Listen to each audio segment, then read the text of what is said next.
We're back.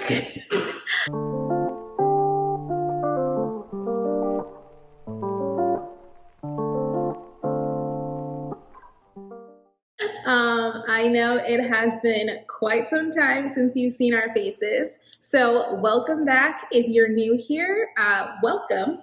On this channel, we talk about all things money, marriage, and lifestyle. And if you are a subscriber, thank you for sticking around.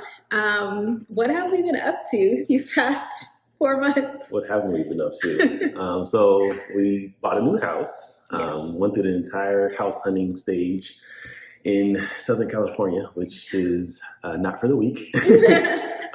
Also, obviously moved into a new house. Yeah. Also, of course, did quite a bit of construction. The house that we bought was move-in ready, but some people have particular interests. We won't say who. And so everything had to be changed. Well, not construction. That implies like we didn't like structurally move anything, but just renovations. We've refreshed the place. As you can hear, the echo probably. We essentially have no furniture, also because of COVID. So everything is delayed. We are waiting like months and months on things, which is also kind of why we weren't able to film, because we were just like, well, we don't have anywhere to sit but our bed. And like, what are we going to even show if we're going to, show any parts of the house completely unfurnished? But to that, we did want to just kind of give a little update. As you can, like my husband mentioned, the housing market in Southern California right now is super competitive. So it did take us quite a while to find this house. And during that time, we also thought like, oh, should we film the process? But it was just so stressful. And we also have 2 full-time jobs. As you guys know, this is just like our small YouTube channel on the side thing. And so we were just like, that's just more work than, necessary. We fill out an escrow once on a different property. And so you don't want to like show like, oh, this is the house, like get all excited. And then, you fill out escrow and then it's not the house and you've already shown people. So yeah, we didn't want to film that. The reason why we filled out an escrow, the house appraised for less. So right now, given how competitive it is, everyone's just paying over what the house is actually worth. Mm-hmm. And of course, if the buyer is not open to covering that difference, then you fill out escrow. So there's a huge gap in what we offered and what the house appraised for. And then of course the seller knew that given how competitive the market is, he could wait it and hopefully another buyer. So we just said, it's not worth it. Right. And just for like context, I can't remember, what was that number? Wasn't it like 200,000 or something? It was like two or 300,000 difference. It was that crazy. We didn't come out of pocket at.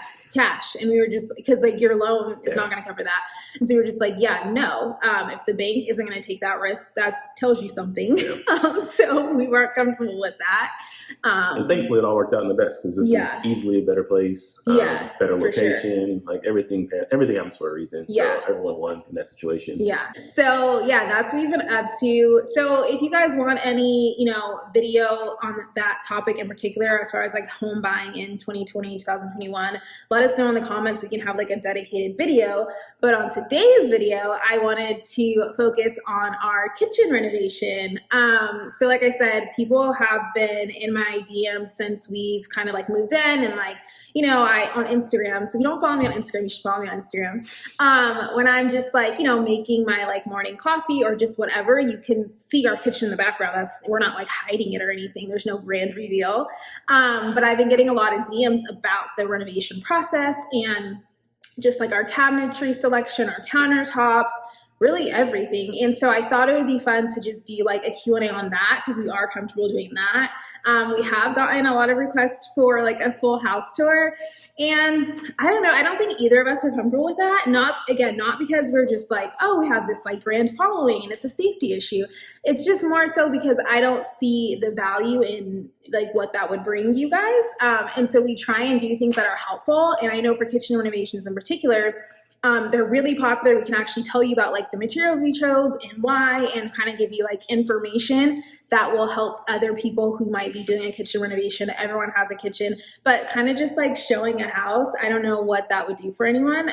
So yeah, we're probably not going to do that. But if we can find utility in showing particular rooms, then we're happy to do so. So we're just gonna flip the camera, I guess, Sure. and I sent you my screenshots earlier of just some of the like repeat questions I've been getting, and yeah, we'll just take it from there. Let's do it. Okay.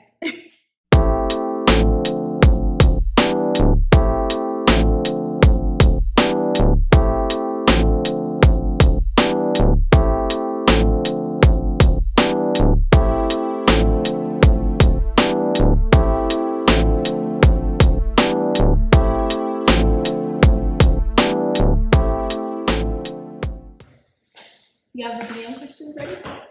I do. And I know you put them into 4 separate categories. We don't want to go through every single one. So, but before we do that, I have my own question. We went through this entire remodel process. Where do we save money? That would be your question. So, like I said, we did not do construction. So I think that implies like structural things. What we did was we just did a renovation. So like everything that you're seeing in the kitchen was in this place. Like this island was this size. The cabinets were where they were. We just refreshed everything. So one area that I think we saved a ton of money, and I was really grateful that our contractor told me like not to get new cabinets, was we kept the same cabinets. We just painted them. And that is a question I get a lot on, is like, what color are your cabinets? So these, I don't know how to look on this camera, but sometimes they come across as like a navy blue or like a deep green or something. But this is actually Tricorn Black by Sharon Williams. And in editing, I'll kind of like put that on the screen for you guys. I just think it's the perfect like matte black. It's almost like a soft black. It's not too intense. But yeah, the undertone I would say is like a deep navy because all neutrals have undertones. But an important thing about paint is that, you know, how this looks in our kitchen will not look the same in your space because it's really dependent on like the light you have coming in. Say you live somewhere like more close to or by the water and you have like that light reflecting, or if you have a pool, like we have a lot of green reflecting off of our cabinets from our the lighting, especially because we don't have window coverings right now. So yeah, we saved a lot of money because cabinetry is very, very expensive. And yeah, I also didn't want this to feel like a showroom. I think that I chose like a very sophisticated color palette, and if I would have gone with new cabinets with like that really like sleek modern look, instead of keeping them traditional how they were, it could have come across as like an office kitchen or, you know, again, like a showroom kitchen somewhere, and that's just not the vibe I wanted. So not only did we save money, but it stayed true to like my design style that I wanted. So Nice. And that's exactly the first question that we're going to dive into. What's the style of the kitchen if you had to give it a style name? So I think really of the whole house, I'm trying to do more of a transitional theme, meaning that we are blending both traditional elements of style that are just like very timeless and classic, like these cabinets, and they're just like, you know, regular wood cabinets. They're not, you know, what's trending right now as far as that like sleek look where you just kind of touch the cabinet and it opens. Then what makes the transition between that traditional style and like a more modern appeal is the fact that we went with this like black color that's very modern. We did like a really bold veining on our countertops, and it's newer and more modern to take your backsplash all the way to the top. Our pulls and our door handles are like a modern touch with this like brushed gold. So yeah, just like blending that. Trending right now, we have this like really deep sink. It doesn't have a barrier. It's an apron style sink and it's gold, right? So that's like trending. Mixed metals is very modern. Yeah, so that is kind of how we're doing everything. We want it to stay timeless. So yeah, transitional is how I would describe the style. Next question. I love your countertops. What kind of countertops do you have? Is that marble? Is it quartz? So I love that you guys love them. I love them as well. So actually, I want you guys to comment what you think these countertops are before I respond. Don't cheat. Don't wait until after I say it, and please participate. So these are not marble. Surprise, surprise. I think they're pretty indistinguishable, especially on camera. But what we use for the actual material, this is like marble veining for sure, but we used porcelain. Porcelain is not, it's like the porcelain tile that we're familiar with in the States, but porcelain as a countertop surface is relatively new in the US. It's very popular in Europe. They have mastered the technique, the refurbishing technique. Apparently it is, very difficult, and it requires a water saw, whereas, marble, quartz, granite, you just use like a regular saw in order to, meter the edges and, construct the different sizes pieces that you need. But yeah, we went with porcelain for various reasons. I took some notes so I wouldn't, forget anything. The main reason, of course, I initially wanted marble in here because I love that look, obviously. But the more research I did, I got so nervous about marble in the maintenance. Not only does it require to be sealed annually, which is expensive, the etching is really bad, meaning that this has like a shiny surface, as you can see. But if you spill anything acidic on marble, it etches off the shine and it would become like a more honed look, which would be like, if that's your look, if you have a matte look, that's fine, but you can't have like pieces glossy and then some pieces matte because it's an etching thing. It scratches really easy. It stains very easily. It's not heat resistant. It's super, super, super porous, meaning that even just like, you don't need coasters for this. So like this ring does nothing to this countertop when this is sweating. Whereas if this was marble, even leaving a cup of water on here for like a minute, it would create like a stain on it. The same way that you don't leave, drinks uncoastered on wood. And so it's a very soft material. It's a soft stone, even though it can be durable if properly treated. Now, I am not someone who wants to be my countertops like that. Once we pay for something that expensive, I want it to be done. And I know you would not appreciate annual maintenance on our countertops in the price either. So we were gonna go with quartz, which is what we had in our last house.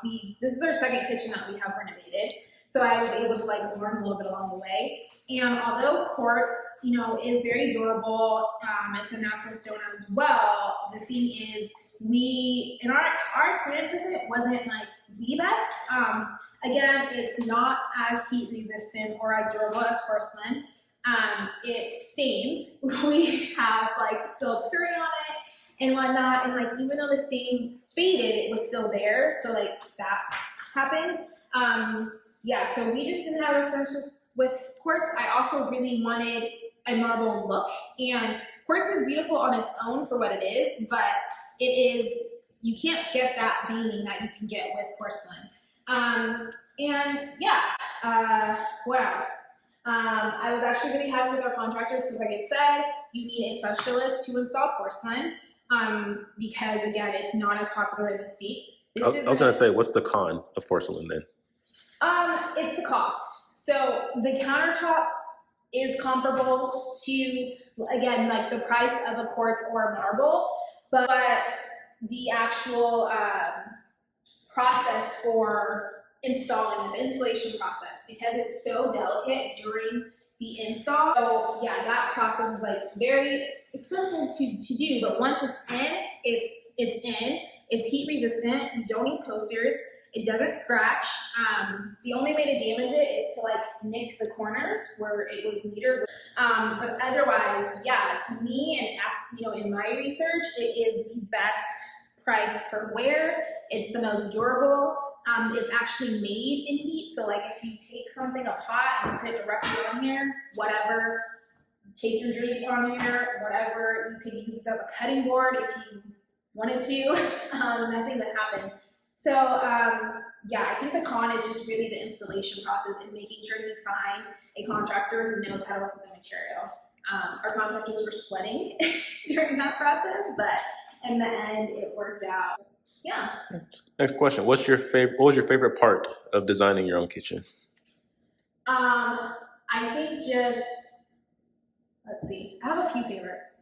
I just like being able to just get exactly what I wanted. So I think I referenced before, again, I really wanted like a deep hangover. I love this countertop, so I just wanted more of it. So instead of going with a traditional 1.5 inch, meaning our hangover would have ended about here, I wanted to go with a 3-inch lip. So that's really cool. It gives this like chunky modern look. You'll notice that we don't have any outlets on our backsplash, which again is abnormal. The only outlet we have is this light switch here, but none of our plugins, they're all underneath. So you can see this, my favorite mistress, is going upward. Because I was like, okay, again, I really love this this material that we're paying for. I don't want it to be interrupted with like ugly outlets. So yeah, we just paid more for like the underwiring cabinet, and also same with the island. On the side, you'll notice it's all smooth, and we put outlets underneath. So it's kind of like a cafe, and you go to the cafe and like under the table is like the outlets. We even put USB outlets, so that's pretty cool. Cool. Last question, what was your design inspiration?